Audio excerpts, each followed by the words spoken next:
그나마 남아있던 현금을 어디 썼냐면 이제 삼성 쪽 하다가 지금은 퀄컴향 매출 비중이 꽤 많이 올라갔고요. 세계 1등입니다. 결국은 시장이 밸류 찾아갈 거라고 보고 있습니다.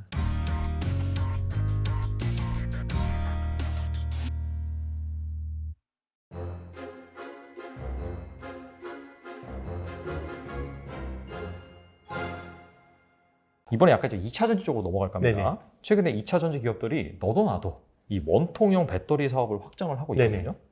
여기에서 좀 주목할 만한 뭐 소재주나 장비주 이런 네네. 기업들이 있을까요? 네. 일단 원통형을 제일 많이 쓰는 업체는 테슬라잖아요. 그렇죠. 사실은 원통형 배터리를 쓰는 회사는 테슬라밖에 없었는데 이게 4680으로 되면서 뭐 독일 업체들도 많이 따라갑니다. 네, 지금은 이제 원통형 배터리 쪽으로 많이 가려고 하고 있고, 원통형 배터리를 하는 이유는 그거예요. 이제 기존에는 셀을, 그러니까 4대 소재죠. 양극재, 음극재, 분리막, 전해액이라는 4대 소재를 가지고 셀 하나를 만들죠.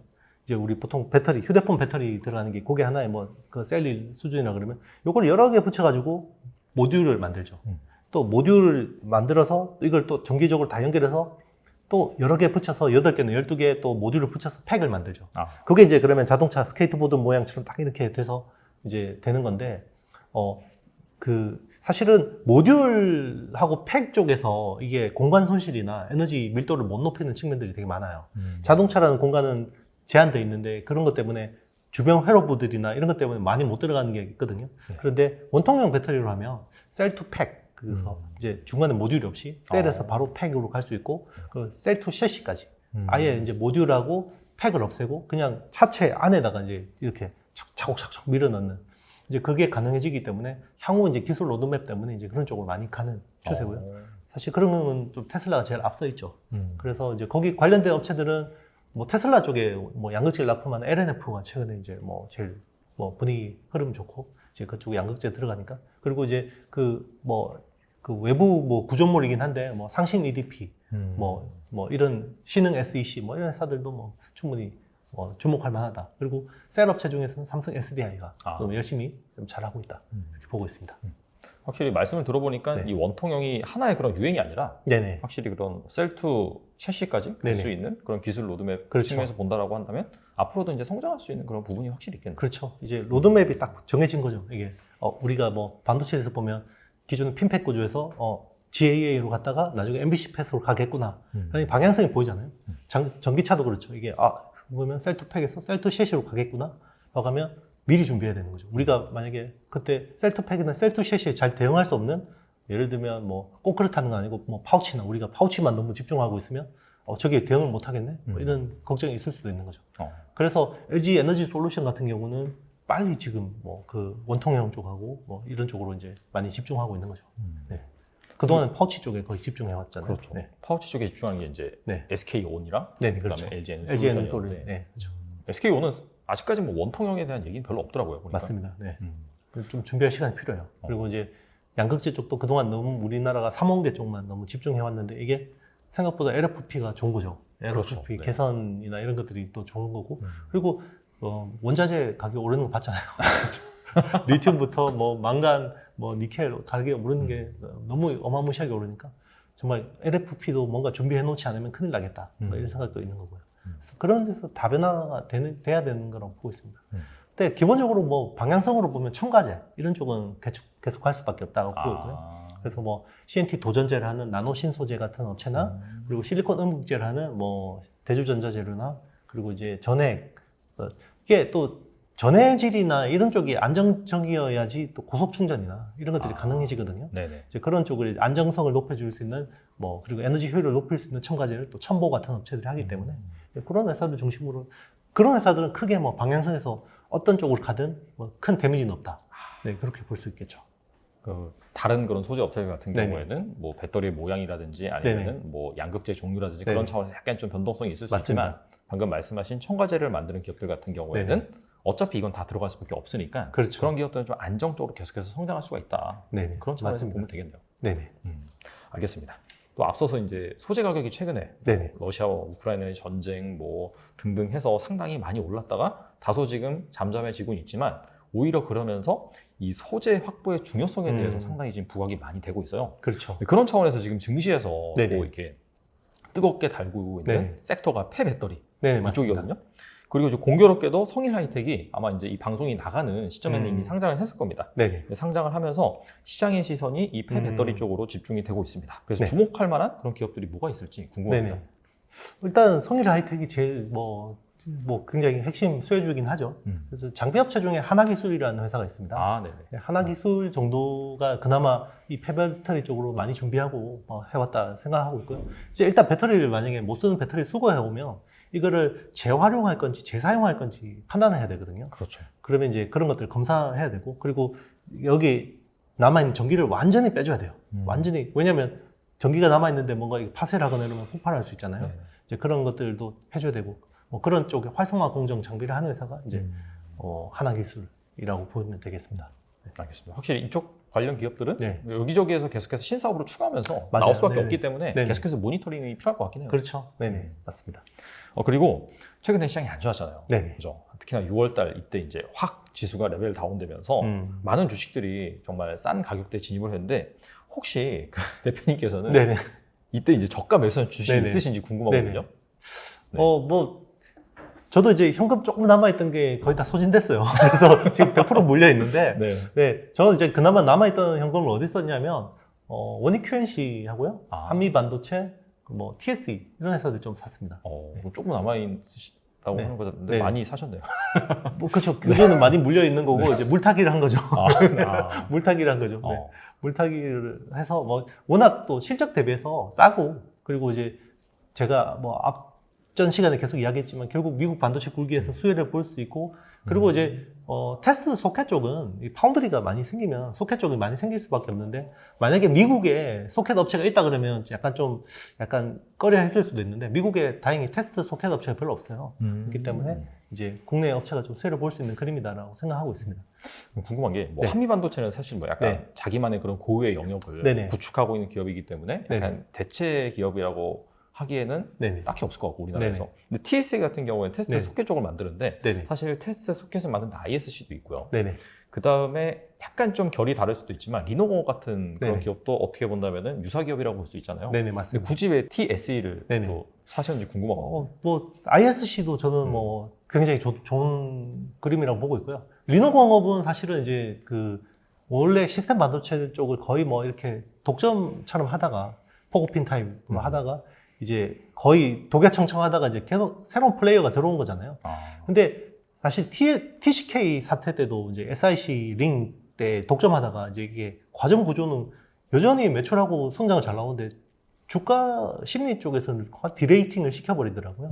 그래서 리노공업도 제가 보기에는 이게 실적이나 성장이 꺾이는 건 전혀 없는데, 왜냐하면 Q 자체가 워낙 빨리 커지고 있기 때문에 지금 글로벌 파운드리 팹 생기는 것만 봐도 그죠. 그렇죠. 근데 그 뭐 심리라는 건 또 다른 이야기니까 리노공업은 그래서 조금 약간 이제 일단은 제쳐두고 좋은 회사지만 제쳐두고 네네. 이제 보는데, ISC하고 이제 TSE가 이제 둘 다 실리콘 러버 타입의 이제 메모리 쪽을 하다가 시스템 반도체 쪽으로 하는 회사라고 보고 있는데요. 둘 다 훌륭한 회사인데요.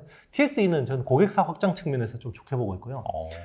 대표적으로 이제 원래는 삼성 쪽 원래 프로브 카드 하던 랜드 쪽 프로브 카드 하다가 이제 소켓 쪽으로 신규로 들어왔는데, 이제 삼성 쪽 하다가 이제 퀄컴향, 지금은 퀄컴향 매출 비중이 꽤 많이 올라갔고요. 그리고 이제 올 하반기부터는 아마 북미 사과 회사에 납품이 되는 걸로, 네. TSMC 통해서 네. 이제 되는 걸로 이제 이런 모습들이 보이고 있고, 그리고 실리콘 러버 같은 경우는 약간 기존에 메모리에 쓰던 거다 보니까 대응이 좀 느려요. 이제 칩이 나오면 리노공업 같은 데서는 장인들이 그날 저녁부터 한 땀 한 땀 만들어서 빨리 만들어서 줘요. 네. 그래서 이제 다품종 소량 생산에 적합한 건데, 실리콘 러버는 소품종 대량 생산, 메모리에만 적화되어 있던 건데, 그래서 대응력이 좀 느리죠. 왜냐면 얘는 찍어내야 되잖아요. 실리콘 러버니까. 근데 그런 것들을 수직 계열화를 통해서 해결한 거예요. 이제 뭐 타이거 일렉이라는 뭐 PC부터 뭐 메가터치라는 뭐 핀부터 테스트 하우스라는 뭐 이런 것 통해서 다 수직 계열화를 통해서 대응력을 높였다. 저런 거는 회사가 뭔가 구조적으로 바뀌었다라는 생각이 들어서 그때부터 계속 TSE를 좋게 보고 있습니다. 알겠습니다. 네. 또 그리고 그 원익 QNC 같은 경우에도 앞서서 네. 이제 쿼츠 네. 이쪽을 만든다고 말씀해 주셨는데, 네. 원익 QNC 말고 또 말씀해 주신 월덱스라든지 네네. 또 쿼츠를 만드는 기업들이 은근히 좀 있잖아요. 네네, 맞습니다. 그 중에서 또 원익 QNC를 투자하신 이유가 궁금하거든요. 원익 QNC가 세계 1등입니다. 그 반도체 파츠 시장을요, 네. 보면 한 전체 뭐 약간 러프하게 보면 6조 정도 시장이에요. 전체 6조 정도 시장인데 그 중에 한 4조 정도가 쿼츠 쪽이거든요. 대부분은 파츠의 60% 이상은 쿼츠 시장이고 이제 그만큼 플레이어가 많다라는 거긴 한데요. 어쨌든 그만큼 규모의 경제를 확보하고 있고 원재료까지 내재화 했잖아요. 그죠? MOMQ 통해서 원재료 내재화했고 그 시장까지 확보했고 그리고 지금 삼성 파운드리하고 TSMC하고 다 하잖아요. 네, 그러면 이제 굉장히 심플하죠. 그리고 숫자가 상반기만 거의 뭐 700억 가까운 이익이 나왔는데 시총이 지금 6천억대예요. 싸잖아요. 아니 무슨 제지주도 아니고. 네네. 단기적으로는 안 좋을 수도 있는데 이게 결국은 시장이 밸류 찾아갈 거라고 보고 있습니다. 이게 사실 세계 1등이고 네네. 원재료 내재화라는 강점도 있고 네. 그래서 혹시나 뭐 경기가 정말 안 좋아져서 네네. 이 반도체 경기도 확 꺾인다라고 할지라도 네네. 그런 기업은 확실히 살아남아서 그렇죠. 나중에 다시 업황이 좋아질 때는 네네. 그 나머지 그런 기업들의 시장까지도 가져올 수 있는 그렇죠. 그런 경쟁력을 지녔다라고 볼 수가 그렇죠. 있겠네요. 지금은 사실 버티기 모드잖아요. 그렇죠. 네. 네. 버텨야 되는데 제 멘탈이 망가지면 안 되는데 숫자가 안 나오는데 그렇잖아요. 이 숫자가 안 나오는 회사가 주가가 빠지면 이게 당연한 건데 숫자가 잘 나오는데 빠지는 거면 이건 뭔가 내가 한번 버텨볼 만하다 이런 생각이 들 수 있잖아요. 그런 차원에서 버티기 모드 종목으로 괜찮다라는 거고 결국 그게 시장의 바닥을 찍고 반등할 때 하나의 또 주도주가 될 수 있지 않을까 이런 기대감이 있습니다. 그리고 워링 그룹이 삼성이랑 또 워낙 친해서 네네 맞습니다. 워링 IPS 같은 경우에 또 지분 투자도 받고 해가지고 그렇죠. 그쪽 밸류 체인은 사실 같이 간다는 거거든요. 네네 맞습니다. 그래서 뭐 삼성전자를 투자하시는 분들 같은 경우에는 뭐 그렇게 좀 끈끈한 소부장 같은 경우에도 잘 살펴보면 좋을 것 같습니다. 그렇습니다. 네. 오늘 나와주셔서 정말 좋은 말씀 많이 주셨는데 끝으로 이 투자자들을 위해서 한 말씀만 부탁드립니다. 네. 뭐 항상 그렇죠. 이 시장이라는 게 상승도 있고 하락도 있고 네. 그런데 사실 상승 하락은 매번 있잖아요 시장에서. 네네. 그러면 그거를 이 뭔가 자기 반성과 자기 분석과 어떤 자기 실수를 복기를 해서 그 사이클을 통해서 수익을 내는 사람은 10%가 안 된다고 그러더라고요. 90%는 매번 똑같은 일이 벌어지는데 고점에 사고 저점에 팔고 한다는 거죠. 그러면 그러려면 자기 기준이 생겨야 되고요. 어떤 자기가 또 보는 어떤 시장에 대한 해안이 필요할 것 같습니다. 뭐 시장이 어렵다고 해서 뭐 지금 넉넉고 있으면 안 되고 더 자기가 보는 종목, 섹터에 집중해서요 봐야 되는 거고 그렇다고 해서 너무 또 그 종목에 대해서 그 뭔가 자기 확증 편향이 생기면 안 되겠지만 뭐 객관화하기 위해서 좀 더 많은 공부를 해야 되는 시점이 아닌가 싶습니다. 뭐 충분히 저는 이제 뭐 주가가 싸진 뭐 구간이라고 생각하고 있고요. 지금 뭐 새로 주식하시는 분들은 별로 없겠지만 지금 시작하기에는 굉장히 좋은 시점입니다. 지금은 주식을 접기보다는 새로 시작하기가 더 좋은 시점이 아닌가 싶습니다. 선수들도 다 쳐졌거든요. 네. 여의도에 뭐 이런 이야기를 들었어요. 뭐 지금 팩트인지는 모르겠는데 여의도 그 증권사에서 제일 주식 잘하는 사람들이 풀업에 있잖아요. 맞아요. 네. 그죠? 고유자산 운용하는. 평균 수익률이 마이너스 30% 정도 된다고 그러더라고요. 그 중에서 그 젊은 친구들이 모여가지고 한 명이 마이너스 15%라고 우리 하우스가 제일 잘했다고 그래서 뭐 이런 이야기 들었거든요.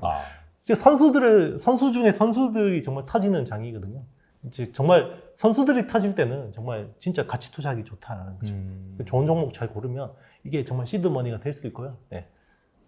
다만 투자의 판단은 직접 하시고 제가 책임져 주지는 않습니다. 네, 그렇죠.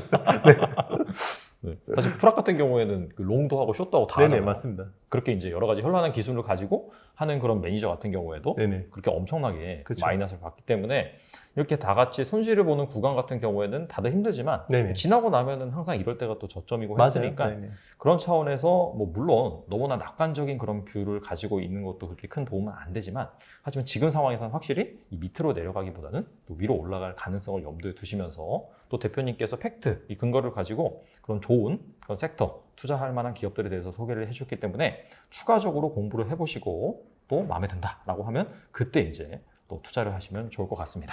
네, 다음번에 모실 때는 좀 더 시장이 좀 회복되고 네. 실제로 좀 많은 아이디어들이 주가에 반영이 되었으면 좋겠네요. 네, IT의 신 이영수 대표님 나오셔서 감사합니다. 네, 감사합니다.